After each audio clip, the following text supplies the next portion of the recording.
Good morning everyone. আশা করব তোমরা সকলেই ভালো আছো, আমিও ভালো আছি। আমার আরও একটা নতুন ব্লগে তোমাদেরকে স্বাগত জানিয়ে আমি আমার ব্লগটা শুরু করলাম। দেখতে থাকো, আশা করছি তোমাদের সকলের ভালো লাগবে। বড়োদেরকে প্রণাম আর ছোটোদেরকে আন্তরিক ভালোবাসা, অভিনন্দন আমার ব্লগে।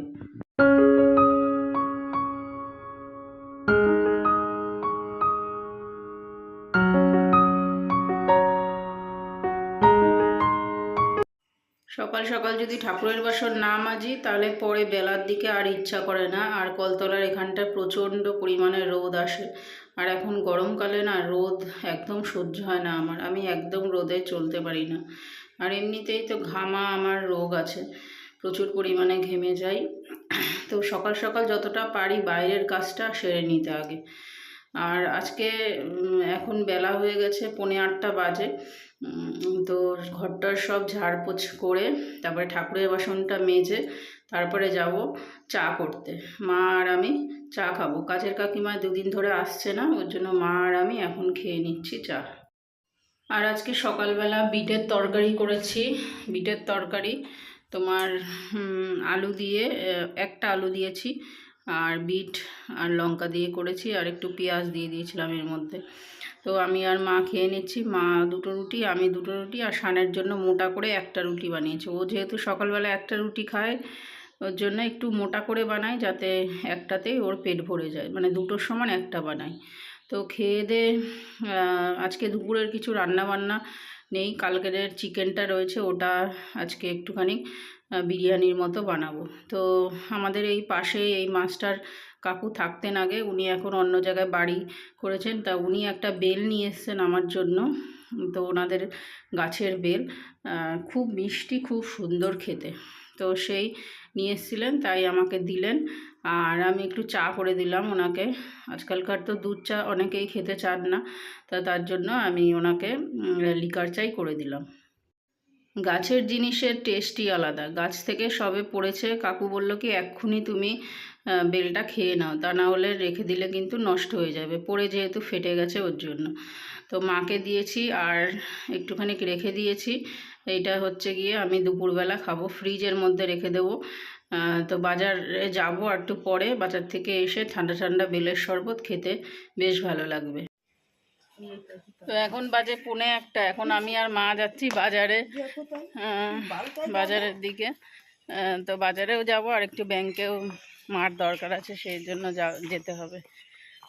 তো কি রোদ এখন এই রোদের মধ্যে, হ্যাঁ এখন এই রোদের মধ্যে অসম্ভব বেরোনোই যাবে না, এক সকাল ছাড়া আর রাত ছাড়া এখন বেরোনো সম্ভব না।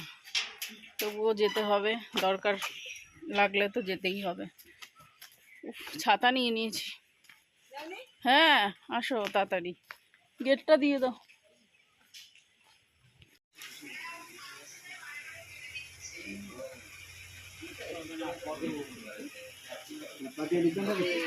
হ্যাঁ পাটিয়ালি প্যান্ট যা আছে তাই, শুধু হাইনেক কলারটা।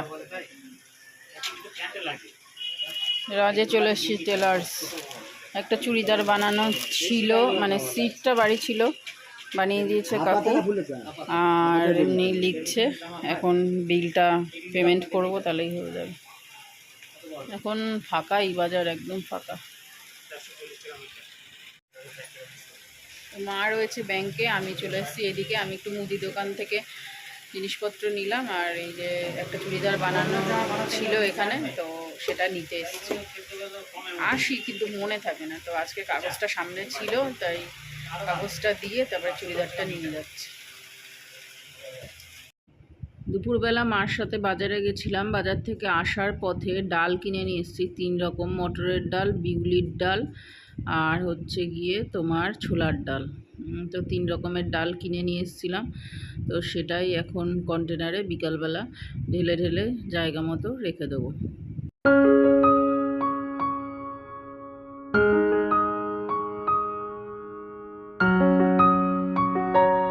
চলে নিয়ে খেয়েছিলাম ওই ওদের আমরা এখন ঘড়ি দেখছি। এইটা না, এটা কোনটা বলো? এইটা না, এটা চেরি ব্লসম অ্যাক্টিভ ব্লুটা নেই, অ্যাক্টিভ ব্লু। তো ঘড়িটা অর্ডার করব। বেশি দাম না, 1400, মানে 1500 টাকা অ্যামাজন থেকে। পাপাকে দেখাতে পারতিস তারপরে। না তো চলো দেখি কবে আসা যাক নাকি আসা যায়। আসে গড়ি। Everyone, good morning. আশা করবো তোমরা সকলেই ভালো আছো, আমিও ভালো আছি। আমার আরও একটা নতুন ব্লগে তোমাদেরকে স্বাগত জানিয়ে আমি আমার ব্লগটা শুরু করলাম। দেখতে থাকো, আশা করছি তোমাদের সকলের ভালো লাগবে। তো আজকে কী বার বলো তো, আজকে হচ্ছে মঙ্গলবার।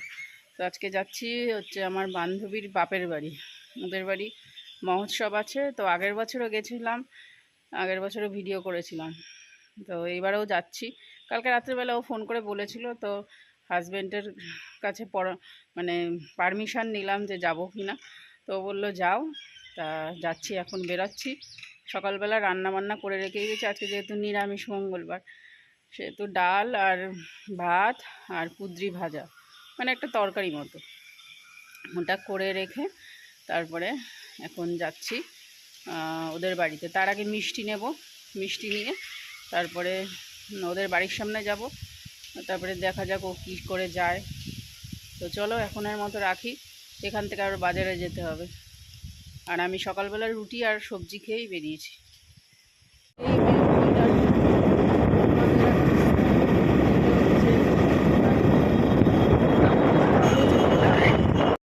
ফার্স্টে ও বলল অটোয় করে যাবে, তারপরে কি প্ল্যানিং করলো যে না, ওর ছেলে স্কুটি করে একেবারে ওর বাপের বাড়ি দিয়ে আসবে। তো আমার স্কুটিতে উঠতে এবং দু চাকা আমার বিশালই ভয় লাগে। তার মধ্যে তিনজনেরই হেলমেট নেই, তার মধ্যে পুলিশে যদি ধরে তাহলে তো বুঝতেই পারো। তো এইটা নহাটার এখান থেকে ওদের বাড়ির মানে বাপের বাড়ির দিকে যাওয়ার রাস্তা রামপুর। তো বেশিক্ষণ লাগে না, চাঁদপাড়া থেকে 10 মিনিট লাগে। তো আমার তো স্কুটিতে কি ভয় লাগছিল, প্রচণ্ড পরিমাণে ভয় লাগছিল। তো ও মিষ্টি নেবে, আমার তো মিষ্টি নেওয়া হয়ে গেছে। তো ও মিষ্টি নেবে জন্য ওদের এখানে দোকানে দাঁড়ালো। এই যে ওদের বাড়ি চলে এসেছি, আর আমরা মিষ্টি নিয়ে এসেছি। সেইগুলো আমাদের মিষ্টিগুলো কিন্তু ঠাকুরের কাজে লাগানো হবে না, কারণ ওরও শ্বশুর মারা গেছে, 1 বছর হয়নি। আমার তো শ্বশুর সবে মারা গেল। তো ওইগুলো এমনি ঘরে যারা আসবে আত্মীয় স্বজন তারাই খাবে। সামনে যেহেতু ঠাকুরনগরে স্নান আছে, 26 তারিখ না 27 তারিখে ঠাকুরনগরে স্নান আছে, ওর জন্য প্রত্যেক বছর ওরা এইরকম মহোৎসব দেয়।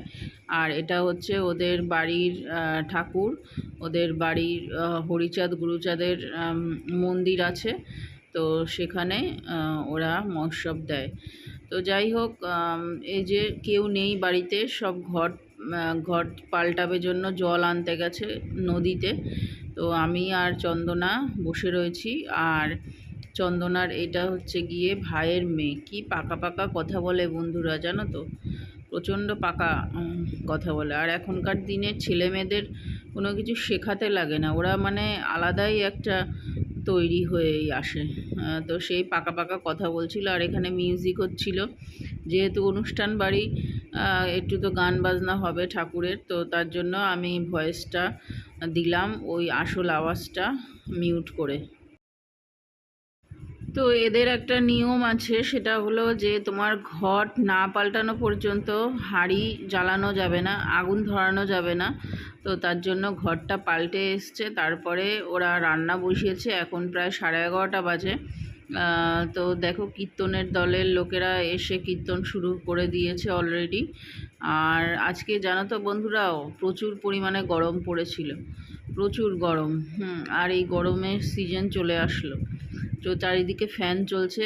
আর দেখো পাশে পটল ক্ষেত, পটল হয়েছে জানো, অন্যের জমি, ওদের নিজেদের জমি হলে হয়তো ছিঁড়তাম, কিন্তু অন্যের জমিতে পটল হয়েছে। তো যাই হোক, ওরা এই যে গামলায় খেতে বসেছে, তাই একটু ভিডিও করলাম। আর ও বলছিল চন্দনা যে আলু মাখিয়েছে, সেটা অনেক তোমার ঝাল হয়েছে, শুকনো লঙ্কা দিয়ে মাখিয়েছে। তো সেটাই বলা বলি করছিল। আর এখানে খিচুড়ি বসানো হয়ে গেছে অলরেডি, 2 কড়াই হয়ে গেছে, এটাই লাস্ট কড়াই, এটা হলেই ব্যাস শেষ। আর খিচুড়িটা অনেকটা বেলা হয়ে গেছিলো করতে করতে, প্রায় বিকাল 4টে বেজে গেছিলো। আর এইটা হচ্ছে যেটা খুন্তি দিয়ে নাড়াচ্ছে, সেটা চন্দনের এখন বিকালবেলা আমি আর চন্দনা বেরিয়েছি ঘুরতে। এখন একটুখানি ঘুরে বেড়াচ্ছি, রোদ আছে, 5টা বাজেনি এখনও, 5টা বাজতে 10 মিনিট বাকি। আর এই দেখো চারিদিকে এদের ক্ষেত আর ক্ষেত, দুদিকে ক্ষেত, এইদিকেও আবার এইদিকে তো পুরোটাই ক্ষেত। কিছু কিছু বাড়িও আছে এর মধ্যে, তার মধ্যে এদেরও জায়গা রয়েছে। আগের বছর এইখান দিয়ে কোথায় যেন ওই পাড়ায় গেছিল। চলো এই ইসে একটা প্লাস্টিক আনলে ভালো হতো। এই সবুজগুলো তোলো, সবুজগুলো ভালো লাগে, ডাটা শাক সবুজগুলো তোলো, সব তোলো। নিয়ে আসবো আমি তোমাদের বাড়ি প্লাস্টিক। শুনতে পাবে না, ঘরের মধ্যে সব ফোন। তো এখন আমরা চলে এসেছি বিকালবেলা খেতে, ঘুরতে ঘুরতে এই খেতে চলে আসি। লাল শাক তুলতে, এই যে চন্দনা লাল শাক তুলছে।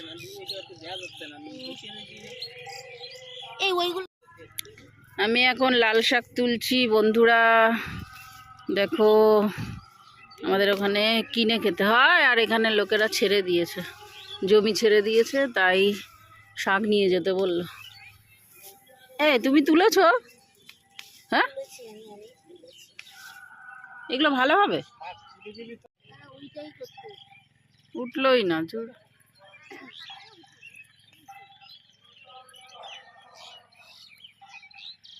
এক জায়গায় বসে থাকলে ভালো লাগে দেখতে, তখন তখন যে ওরা সেটা।